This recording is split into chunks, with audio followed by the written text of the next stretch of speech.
The U.S. economy is emerging as a big winner from Europe's energy crisis as the country's relative stability is lowering the continent's manufacturers. The Wall Street Journal said the skyrocketing natural gas prices are pushing European manufacturers to move to their factories to the United States.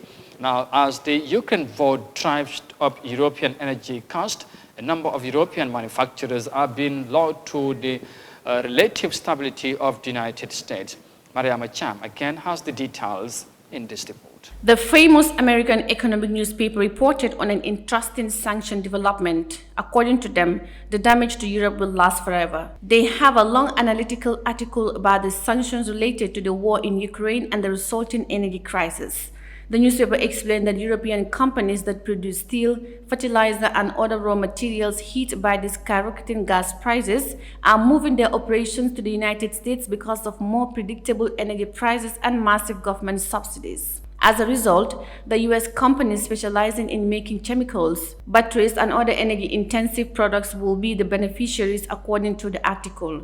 Luxembourg-based ArcelorMittal, one of the world's largest steel makers, said earlier this month it had closed 2 plants in Germany due to soaring electricity costs and will continue its production at the Texas plant in the U.S. European natural gas prices are now around 10 times higher than they were in an average over the last decade and about 10 times pricier than in the United States. The gas problem is likely due to Russia's war in Ukraine, which has disrupted exports of Russian gas to Europe and raised prices everywhere else.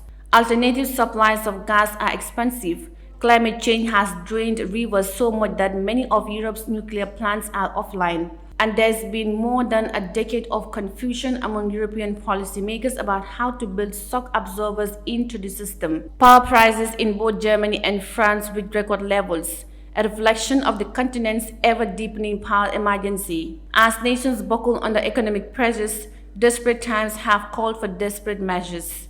Britain announced a painful 80% spike in the cap for household energy costs, while Germany increased bills by almost 500 euros. The price of energy in the EU depends on a range of different supply and demand conditions, including the geopolitical situation, the national energy mix, import diversification, network costs, environmental protection costs, severe weather conditions, or levels of excise and taxation. Natural gas prices are 10 times the usual, pending industries engaging, angering consumers, and panicking politicians. Reporting for Eyeafrica News, I am Yahya Jammeh.